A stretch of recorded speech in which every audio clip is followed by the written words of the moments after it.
ప్రభుత్వ మొండి వైఖరి ప్రభుత్వ మొండి వైఖరి ఈవోఏల పట్ల ప్రభుత్వ మొండి వైఖరి ఈవోఏల పట్ల ప్రభుత్వ మొండి వైఖరి 3 రోజులుగా ఎల్లారెడ్డిపేట మండల కేంద్రంలో మా ఆడపడుచులైనటువంటి వివోఏలు మరి ప్రభుత్వ వైఖరి పట్ల ఇచ్చినటువంటి ఏవైతే డిమాండ్లు ప్రభుత్వం ముందు పెట్టిరో వాటిని నెరవేర్చమని మానవతా దృక్పథంతో అడిగితే గత 2 నెలలుగా మరి వీళ్ళు రాష్ట్ర స్థాయిలో డిమాండ్ చేసినప్పుడు దాన్ని పెండింగ్లో పెట్టి తర్వాత చూద్దామని చెప్పి మరి నాంచుకుంటూ మరి ఏదైతే వీళ్ళ పనిచేస్తారో కనీస వేతనాలు కల్పించకుండా మరి ప్రభుత్వం వీళ్ళను ఎక్కడ కూడా మరి పెద్ద చూపు చూడకుండా చూస్తున్నటువంటి తరుణం లోపల మరి వీళ్ళు ఇక్కడ దీక్షకు వారం రోజుల దీక్షకు దిగడం అటువంటి జరిగింది.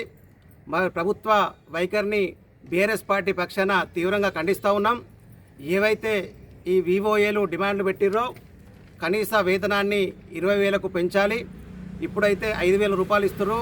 అవి ఒక కుటుంబానికి ఎటు కూడా సరిపోవు. అవి కూడా 5 నెలలకోసారి 4 నెలలకోసారి అనెక్చర్ వాళ్ళకి ఇచ్చిన తర్వాతనే అది ఏదో అప్పుడు జమ అవుతుంది. ఈ రకంగా రెగ్యులర్గా జీతాన్ని 20,000 ఇస్తూ వాళ్ళ ఖాతాలు వేసే విధంగా మరి ప్రభుత్వం నిర్ణయం తీసుకోవాలని కూడా ఈ సందర్భంగా తెలియజేస్తా ఉన్నా. దాంతోపాటు ఈ సెర్ప్ ఉద్యోగులందరినీ కూడా మరి హెచ్ఆర్ పాలసీ కిందకి తీసుకొచ్చి మరి గవర్నమెంట్ కింద పనిచేసే విధంగా ఏర్పాటు చేయాలని కూడా మరి ఈ సందర్భంగా తెలియజేస్తూ ఉన్నాం.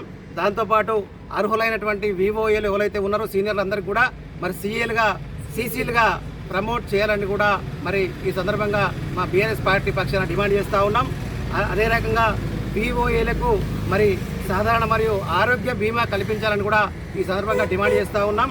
దాంతోపాటు ఒక ట్యాబ్ను మరి వాటికి నెట్ సౌకర్యాన్ని కూడా కల్పించి వాళ్ళకు వసతులు కల్పించాలని కూడా ఈ సందర్భంగా తెలియజేస్తా ఉన్నాం. మరి ఇబ్బందికరంగా మారినటువంటి 58 జీవోను వెంటనే సవరించాలని కూడా ఏదైతే వీళ్ళంతా దీక్ష చేస్తున్నారో ప్రభుత్వం మొండి వైఖరిని వీడి ఇక్కడికి వచ్చినటువంటి నిన్న మొన్న వచ్చినటువంటి కాంగ్రెస్ నాయకులు కూడా మరి ఇక్కడ ఉన్నటువంటి మన రోజు పొద్దున్న లేస్తే మన అక్కా చెల్లెళ్ళు వారిని ఏ రకంగా ప్రభుత్వం వాడుకుంటుంది, వాడుకుని ఏ రకంగా వాళ్ళని విడిచిపెడుతున్నటువంటిది గమనించి మరి ప్రభుత్వం ఈ మొండి వైఖరి వీడి ఇమ్మీడియట్గా వీరు కోరినటువంటి 5-6 డిమాండ్లు ఏవైతే ఉన్నాయో ఇమ్మీడియట్గా వాటిని మరి పరిష్కరించాలని కూడా ఈ సందర్భంగా తెలియజేస్తూ అనేక సందర్భాల్లో మరి అన్ని రంగాల్లో విఫలమైనటువంటి పార్టీ మన బీఆర్ఎస్ మన కాంగ్రెస్ ప్రభుత్వం ఇలా కనీసం ఈ మహిళల డిమాండ్లను కూడా నెరవేర్చి మరి వాళ్ళ యొక్క ఆశలను నెరవేర్చాలని కూడా ఈ సందర్భంగా తెలియజేస్తూ జై కేటీఆర్, జై కేసీఆర్.